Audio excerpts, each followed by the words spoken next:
Welcome to Yankee Stadium.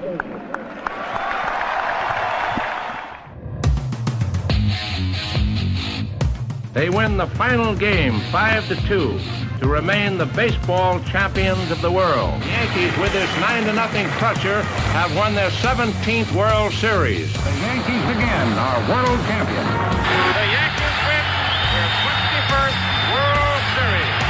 The Yankees are champions of baseball. Ball game over. World Series over. Yankees win. The Yankees win. The Yankees are back on top.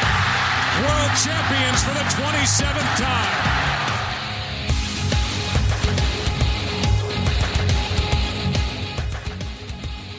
What's going on, Yankee fan? Welcome back to the I don't think we're ever going to win 28 World Championships podcast.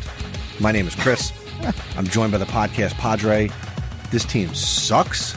I was listening to the radio this week, and what would Jerome in Manhattan be thinking if he were still alive? This week would have killed him. He'd be dead. He'd be dead. This would have killed him. He'd be dead. What's going on, Dad? I don't know. I've had enough. I'm leaving the country. I'm out. Quite literally. All right, we'll talk about your vacation plans at the end of the episode. Let's start with the Yankee history is always positive, I think, till we look back on this decade. Let's go back to our Yankee trivia question from last time.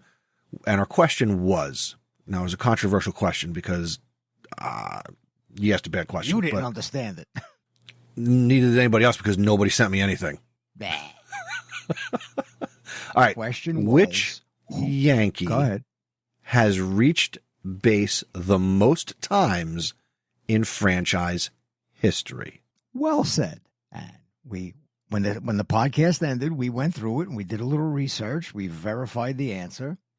We did Derek because Jeter. Only by telling us the answer did you explain the question. But go ahead. Who is it? Oh, it's baloney. I wish we recorded that to play it. He reached base 4,717 times. And we Derek figured Jeter. out that was his base hits, his walks, and hit by pitch. Total 4,717. So that's the most times reaching base in Yankee history. And if you're confused, you, the listener, you can go and check baseballreference.com and add up those same numbers. Hopefully you got a better question for the end of this episode. Blah. All right. So the Yankees are 48-41. They are now in second place in the AL East for the first time since I can't tell you. They are 3 games behind the Toronto. Go ahead. Yeah, no, it's back in April. I saw it's the first time they've been out of first place since back in April. Yeah. They trail the Toronto Blue Jays by 3 games, and they are currently in a Subway Series Part 2. Yeah. Subway Series Part 2 against the Mets, where they have lost the first 2 games, and they are 0-6 since we last recorded an episode. In the words of the great Chris Russo, they stink! Yeah, it's like it got to a point where if they got hitting, the pitching stunk, and if they got pitching, they didn't hit. So, like, if you look at the past few games, they've scored runs, but they've given up like double the amount. Nobody. The bullpen has an ERA over 10 in the last week. The bullpen, the mighty Yankee bullpen. Yep. Nobody can do anything. It's not a bullpen. It's bull. Yes. No. It's imploded. The starters are only going into the 5th or 6th inning, so you need that 3 or 4 innings from the bullpen, and you just can't keep going to them every day. It doesn't work like that. You need. I don't remember the last time a starter went into or finished 7 innings for the Yankees. If I was going to venture a guess, it had to be Max Fried in one of his starts at some point. Yeah. I mean, I guess let's pee on the bullpen right now. Devin Williams still stinks. Mark Leiter, he should get cut. Tim Hill, bleh. JT Brubaker, bleh. Ian, like, who are these guys? Yeah, well, who's the guy? I mentioned that some guy pitched yesterday. Javier Sandridge. Who is he? I don't know. Javier Sanchez. I don't know. And now they got to replace Schmidt's going to be gone for the next year and a half. Yep. Although he said he's going to get a second opinion. How about we not waste time with a second opinion and just go get the new fancy Tommy John surgery where you come back real quick? Yeah, I figure if he got it now, maybe he'd be good the second half of next year. But as of right now, we might be thinking, do I want to come back? Yeah.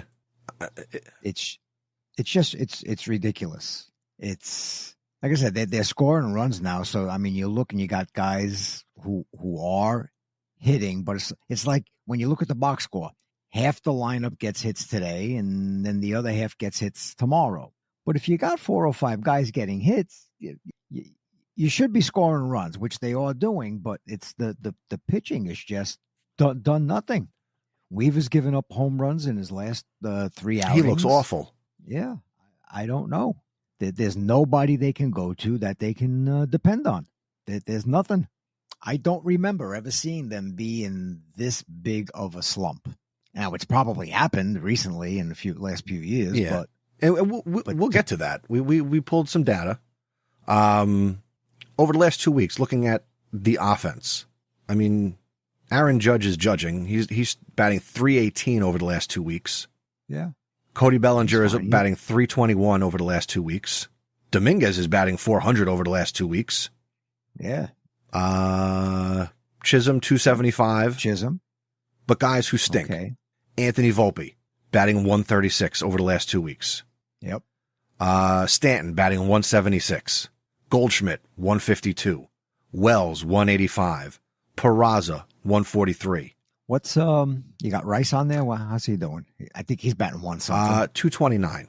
He is 8 for his last 35. You know who though might be surprising? Who? What's LeMahieu batting? LeMahieu .294. He's 10 for his last 34. 13 games. All right. So he's hovering around 300. Coming through. Yeah. And did I say Jazz? He's batting .275. 275. Well, his average has gone down because I think a week ago he was batting 3 something. Yeah, he was. But there's just no consistency there. And as we've mentioned in private talks, I mean, there seems to be the jump on the Volpe bandwagon now, which... Yeah, the rest of Yankee fans are finally coming around to... I don't know if he's the long-term solution at shortstop. I saw a thing. I bookmarked. Hold on. I'm going to pull this right up right now. I saw it was on Instagram where all the good data is. Where are my bookmarks? Here you go. I saw this in multiple places, but I'm just going to talk about the numbers. All right. So since 2023, Anthony Volpe is one of 62 players to register at least 1,500 plate appearances. Okay. Here's where he ranks among those 62. Batting average, 62nd. On base percentage, 62nd. Slugging, 58th. OPS, 62nd. WRC plus, 62nd. WOBA, 62nd. He stinks. Yep. He has lost his way. Now you say, all right, a lot of times they, send you down, go find yourself. One of two things happens if they do that. You either get totally destroyed and your career is over, or you make it back, or you actually do figure out, all right, what have I been doing wrong? But this is what gets me. Why do I have to go to the minor leagues to figure out what I'm doing wrong with my batting approach? You mean to tell me that I got these coaches on the major league team where over the past few years, they don't look and see, okay, here's what you did in the minor leagues. We got tapes on everybody. Here's what you were doing in the minor leagues, and here's what you're doing now. Here's the difference. So let's turn back the clock. Let's get back to what you did in the minor leagues. I got to go back to the minor leagues to find that out? That makes no sense to me. Okay, now here's the thing. You make a good point that figure it out at the major league level. You've got a coaching staff. I don't think that there's any actual real coaching in Major League Baseball. Now, granted, we can't get into the stadium to see what batting practice actually looks like, but these guys play 6 out of 7 days in the week. There is no time to practice and work. It's the daily grind. It's the marathon. Yeah, you could look at some film on a plane or maybe have a quick conversation before the game, but are they putting Anthony Volpe on a tee? Is he doing soft? There's no practice. But you got a hitting coach, right? And I think the Yankees got two. They might have 3 or 4. Who knows? Okay. What did I hire you for? When you got one player, and let's face it, there's more than one player, but let's just take it with Volpe. You got this one player who, it's not like this has just happened in the past 2 weeks. This is ever since his first year when he batted 209. That's your job, in my mind, as the batting coach. What is the kid doing wrong? Let's at least work with. I'm not going to go work with Judge. I'm not going to go work with Bellinger. But Volpe, what are you doing wrong? And now I could expand that to a few other players, but at least like Volpe, hey, hitting coach, go back. I need you to work with him. Get him back on track. Period. Now, granted, Yankee hitting coaches in 2023, Dylan Lawson and Sean Casey. In 2024, James Rosen. And they got a different hitting coach this year. So there's no consistency in the coaching and the approach. Where did these guys go? They got fired or not rehired. I don't know. My mind says that there should be something when you got somebody this out of whack. All right, Grant, he hit a home run yesterday. Whoop-de-doo. I don't want him hitting home runs. He was 1 for 4. I need you to get 2 hits a game. Consistently. I need you to put the ball in play. I mean, Judge, I just looked today. Judge has reached the 100 strikeout mark. Volpe is right behind him. Volpe has 88 strikeouts on the year. Yeah. So he's second. There is no way Anthony Volpe should have that many strikeouts. Are you pulling off? Are you trying to pull everything? What the hell are you doing? What happened to the torpedo and making contact? I think the torpedo hit the ship and exploded. I think I don't know, but again, I mean, this would be like 3 weeks in a row picking on Volpe. All right, Grant, enough's enough. Let me pick on Wells. He should be doing better, right? I agree. I'm pulling up his numbers. Does Goldschmidt need a little bit more of a rest? Although he seems to have settled into the 280s, which could be fine. I mean, like we said, a few weeks ago, he wasn't going to hit 350 all season. No, like I said, if he ends up in that 275 to 285 range, we're fine. I wish the lineup would be a little bit more consistent. Like, I was very happy to see, Friday night, they finally had Domínguez leading off, and he hit the 2 home runs. It looks like he's waking up a little bit. Then you turn yesterday. They have did we leading off. Say it in the last episode?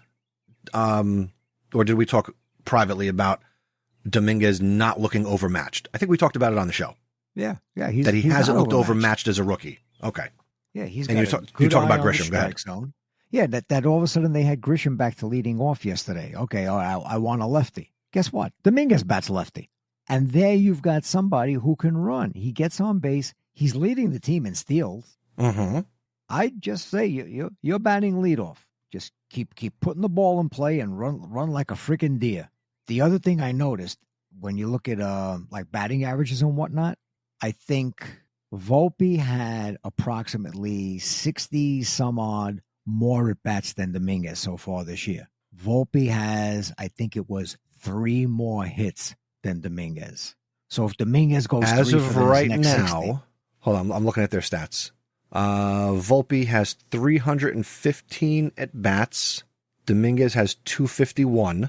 All right, so it's about 65 at bats. And I think Volpe has 70 hits. Domínguez has 67.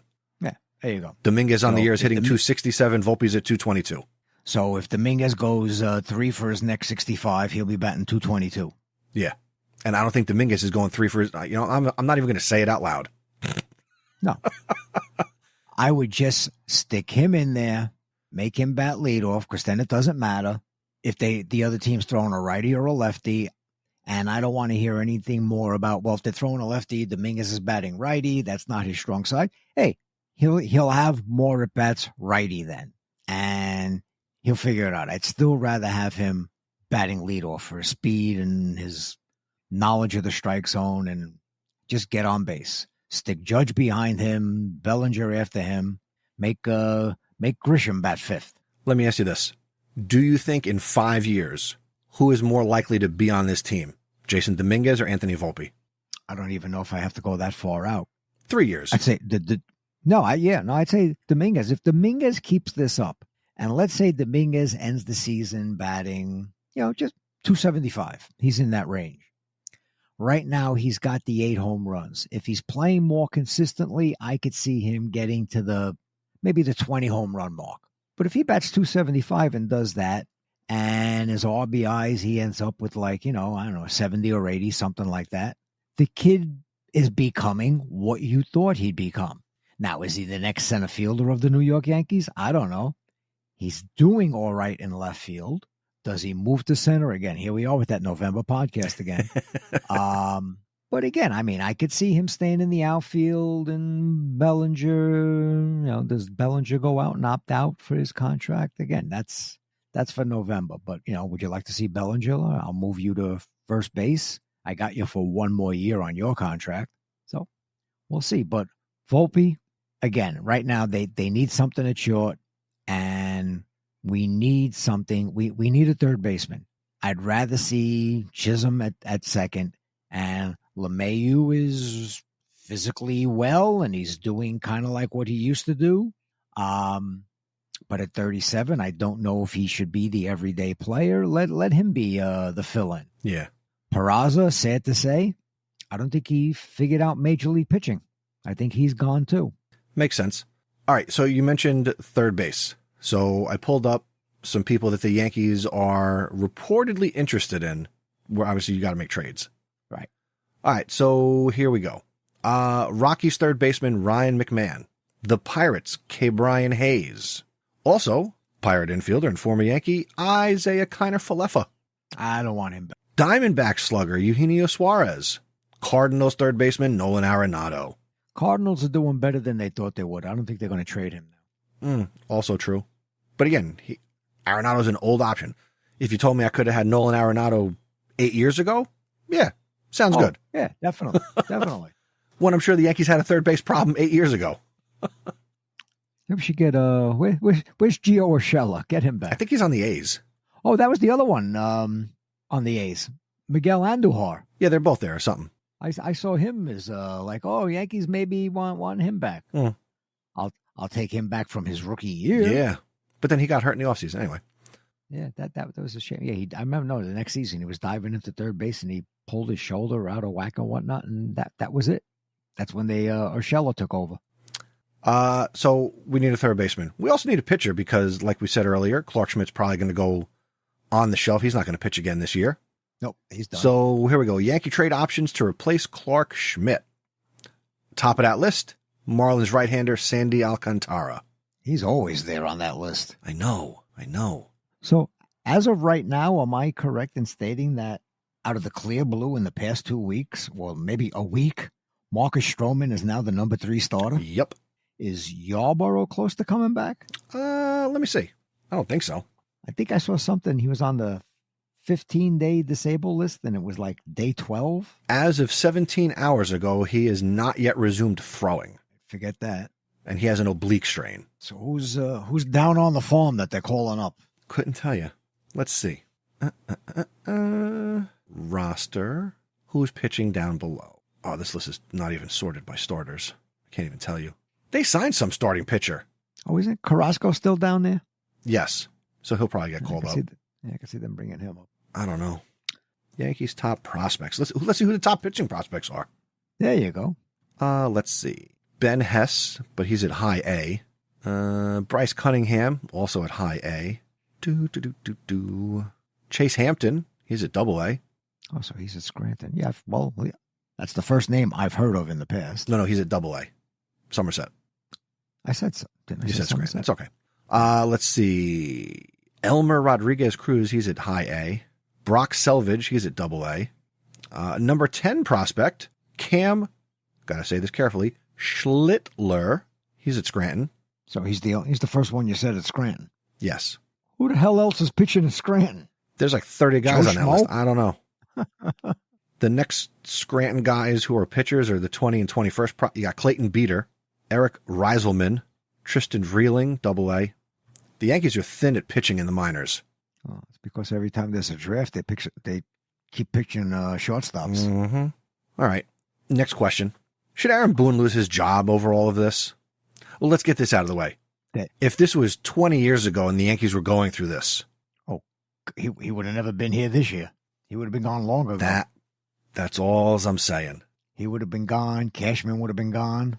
I don't know if Cashman would be gone. 20 years ago? Yeah. 2000.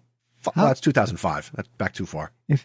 If George Steinbrenner was a younger man, you think he would have waited from 2009 to 2024 to be in a World Series? No. I mean, I don't think if George was alive, they would have fired Girardi because he got to the World Series with an underperforming club and it would have gave him a chance, I think. Now, if they didn't make the World Series in 2018, might have been a different story. I don't know who's next in the pipeline. I don't know if they fired. Let's say they lose to the Mets today. If they fired Boone tonight, I don't know who they bring. Or be an interim guy. It would be somebody that's currently on the coaching staff. They wouldn't bring in somebody from left field. And I couldn't even tell you, aside from the third base coach is still the old guy. What's his name? That was the Met manager. He's still there. Yeah, right? Yeah. They're not going to name him manager of the Yankees. Maybe they bring Girardi out of the booth. Girardi's in George's box. David Cohn would love to be. David Cohn would love pitching to coach? be the pitching. He'd love to be the pitching. In a heartbeat, he'd do it. Make O'Neill the manager. You want to get somebody fired up? Somebody who's going to yell at people? Oh, yep. That's what they that need. would get Yankee fans fired up. They need a kick in the hiney. Yeah. All right, so we pulled a little data looking at Boone because, again, I am now full-on fire him. So he's been the Yankee manager since 2018. So we took a look at the Yankees' record, win-loss, over the last, how many years is this? 1, 2, 3, 4, 5, 6, 7, 8, 7.5 years. So Yankee records in the middle of the season. All right, by comparison, here we go. The Yankee record in April, going back to 2018, 16-9, 2019, 16-10, 2020. They did not play in April. 2021, 12-14, 2022, 15-6, 2023, 14-14. Last year, 15-12. This year, 15-13. That's their records in the month of April. Now we're going to go to June, July, August. Back to 2018. June, July, August, 18-9, 15-10, 17-13. 2019, 17-9, 14-11, 21-9. And that year in September, they were 14-11. 2020, shortened season, August, 14-13, September, 14-13. 2021, going back to June, 12-14, 14-9, 21-8, 15-12 in September. 2022, in June, 22-6, July, 13-13, August, 10-18, 2023, June, 11-12, July, 10-15, August, 10-18, last year, June, 14-13, July, 14-13, August, 14-12. So in the heart of the season, basically this team doesn't perform in the summer. It's like they're right around a 500 team. Yeah. And we were talking yesterday. Really, this became really glaring, and this would have been 2023, the year they got Rizzo at the trade deadline and the other moves that they made that year. And it's like they've been trying to play catch up ever since. Yeah. Now, by some metrics, this team, and again, this is a bad week. This is a bad week. And there's also a bad stretch of baseball for like the last month. Statistically, this team offensively, collectively, is better than they were last year. Now, I think the last couple of weeks is going to hurt that. But for us mighty Yankee fans, who it's World Series or bust, if the Yankees can right the ship, the only opposition seems to be the Detroit Tigers, who have been playing great baseball all year in the American League. So that's who the Yankees have to beat to get back to the World Series. I don't know what miracles they're going to pull off between now and the trade deadline. I always get nervous when it's addition by guys coming off the the injured list. Oh, yeah. But it's as good as making a trade. I'm tired of hearing that. There's no guarantee that Luis Gil is going to come back and be the heel of last year.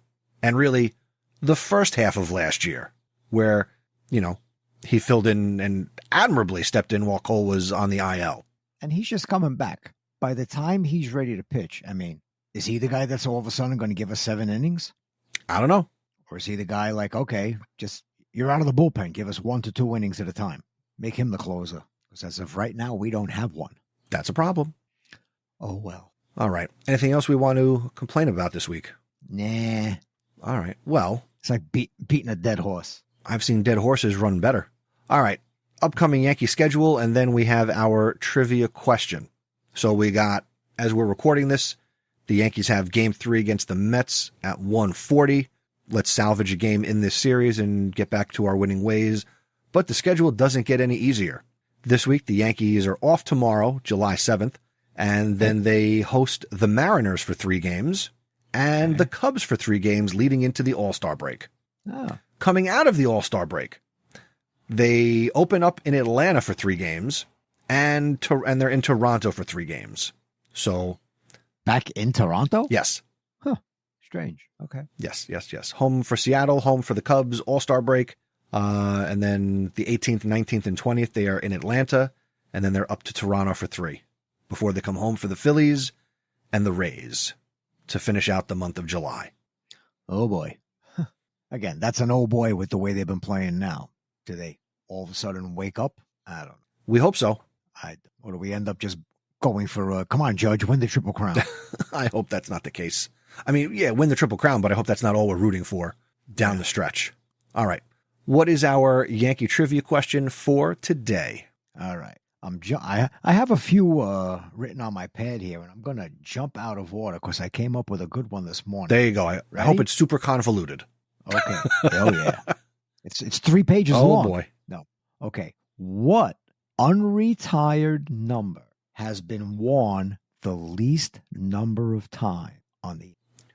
Let me see if I can rephrase that so I understand it. What number that is not retired has been worn the least? Correct. Got it. Now, is this some type of trick question where there are numbers that have never been worn ever at the major league level? Not answering. Okay. So it's possible that is it more than one number, or is it just one number? I'll put it to you ahead. this way. The answer is a number that's never been worn At the major league level. Okay. All right. So maybe the question should have been, what one number has never been worn at the major league level? Audience. Alex and Cousini. See what I put up with? I think they're going to be with me on the way we asked the question. I'm a little disappointed in the Cousini. We got nothing from him. Maybe we should bombard him with text today. Where are you? We release an episode. No emails, no text. What the hell's wrong with you? Paging the Cousini. Well, it might be a while until the next record. Why? You can't record when you come back? Couple of weeks. Well, maybe I'll put something out myself. Maybe I'll see if AJ is available next week. We'll see. Or scrape the bottom of the barrel. Record with the Cousini. Maybe I'll reach out to him and we'll do the episode on the 11th. All right. The next episode will either be me by myself or me and a guest host. We'll see if I can put it together. I already know you're only going to be able to get a guest host that you can make up a name for them. That's true. All right.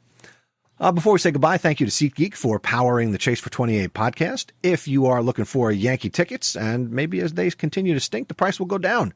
Maybe. Use the link chasefor28.com/SeatGeek. And then at checkout, use our promo code Chase428. That'll save you $20 off your first order. Again, tickets to baseball, NFL preseason coming up, Broadway, concerts. It's a fantastic app. I was actually looking at it this morning to try and pick up a game in August. Somebody's having a little bit of a birthday, and I want to take the little guy, so we'll see if that goes down well. But yeah, SeatGeek. Chasefor28.com/SeatGeek. Promo code Chasefor28. And thank you to SeatGeek for powering the Chase for 28 podcast. We do want to hear your emails. We want to get your voicemails. Email feedback@chasefor28.com. We're on social media at Chase428pod on X and Instagram. And the voicemails, again, the next one will be the first one. Chasefor28.com/voicemail. And we'll play it on the show, ask a question, make a comment. We'll take it from there. Anything else, Pop? Nope. Like I said, I'm out of here. I'm getting out of the country. All right. We won't say where, but enjoy your trip. Safe travels. Have a safe flight. and we will hear from you again in a couple of weeks. Okey-doke. Hopefully the Yankees win. Now, if they do start winning, you can't come back. I'll stay there. All right. I'll just stay. All right. All right. I'm Chris. He's the Podcast Padre, and we will talk to you on the next episode.